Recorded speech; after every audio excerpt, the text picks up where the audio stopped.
Hey everybody, we're back with another portfolio update. In this video, I'm going to show you the dividend income that I've received in the month of January in 2024, give a quick update on the portfolio, and if you're new, I do this in an effort to be transparent when it comes to investing. I like to show you what's actually in this portfolio, how much it's earning, hopefully so it can inspire you to start your own investing journey as well. I think investing is a great way to achieve financial freedom. Personally, I'm investing for the long term, so I'm not doing day trading or anything like that. I'm trying to invest in what I believe are good quality companies that I'm looking to hold on to for a very long time. So with that said, let's take a quick peek at the portfolio before we hop into the dividends. So right now the value is $34,400, which puts us at an all-time gain of about $9,600, which equates to a return of roughly 57%. Now looking at the past month, the performance has been okay.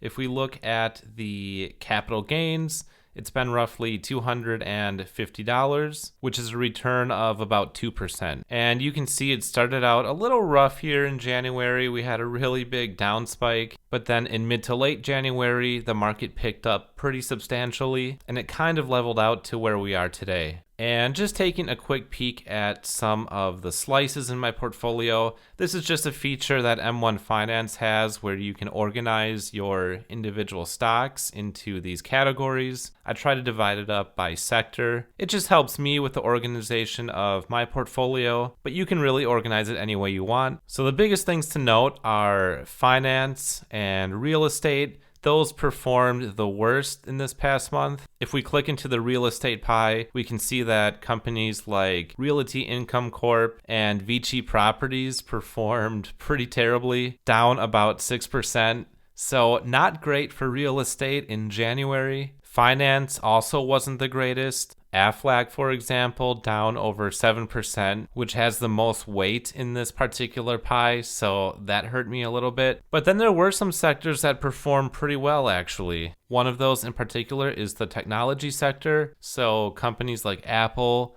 up almost 5%, Microsoft 10%, and look at Broadcom, chip manufacturer. I think they're drawing a lot of attention right now due to AI, but they were up over 16% in the past month, and Tesla down over 22%. And that's really the beauty of diversification. And what diversification really is investing in companies that don't move alike. I think a lot of people get the misconception that if you invest in two different companies, they would consider that diversification, but that is not necessarily true, because what if you're investing in two companies that are in the same sector, perhaps the same region? I mean, there's a lot of factors that go into what actually is diversification, but ultimately it's companies that don't move alike. And so when some companies perform badly over the past month, like you can see in some of these real estate companies, you have other companies that perform well that even each other out. And hopefully, in the long run, if you're invested in good companies, the value will continue to rise. And with that, let's take a look at the dividends that we got in January. Starting off, we got $7.65 from Genuine Parts Company, a company that I've had for quite a few years now, one that has reached a dividend king status, so they've been increasing their dividends for over 50 years. Nothing too exciting about this company. It is a rather slow growth company. It's not going to wow you in price fluctuations, but very reliable from what I've seen thus far. And coming up next is Nike. They paid 96 cents. I mean, for my entire life, Nike has been such a dominant company. You think of all the partnerships that they have with professional athletes, how much market share they have in the clothing industry, and they pay a fairly low dividend yield. I believe it's just over 1%, but they try to make up for it in their share price appreciation. So overall, I'm pretty comfortable having Nike in my portfolio. After that is Vici Properties.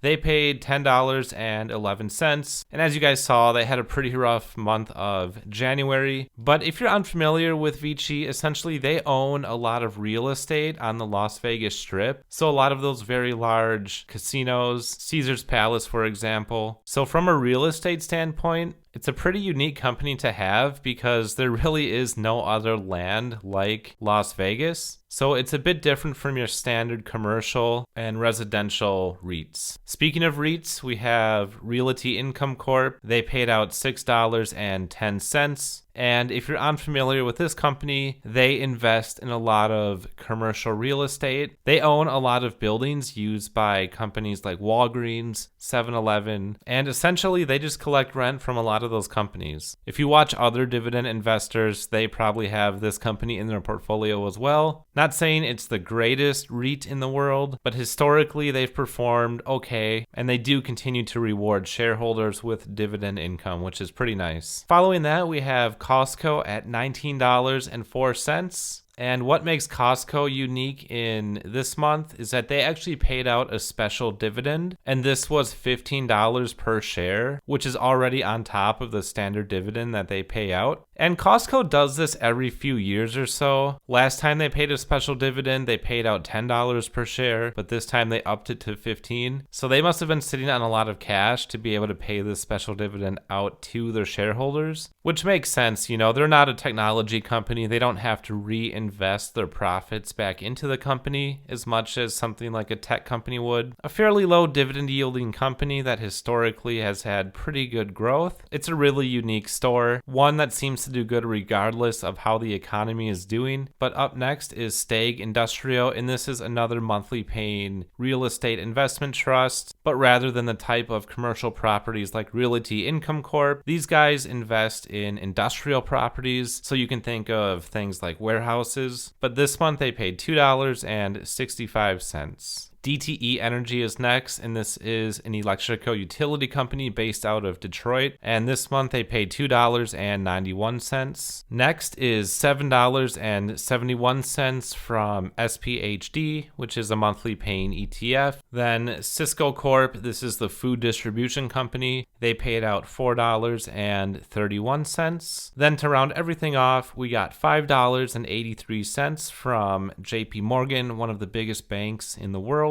And so when we add up all these dividends for January, the total comes to $67.27, which is really nice. We're on our way to hopefully hit $100 in this first month of the quarter. Most of the companies that I have in my portfolio, they actually pay out in the last month of the quarter. So you're talking March, June, September, and December. And it just so happens that in the first month of the quarter, especially January, there always tends to be less payments. But when we compare it to last year, it's not too bad, you know, over $20 of dividend income increase. So overall, I think we're off to a pretty good start here in 2024. And just something I like to show as well is the yearly wage from these dividends. So basically, I just take the last 3 months of dividend payouts and I break it down through different time frames: yearly wage, monthly wage, weekly, daily, hourly that only includes 40 hours, so basically the equivalent if you're working a job. And so if we were to look at this as a daily wage,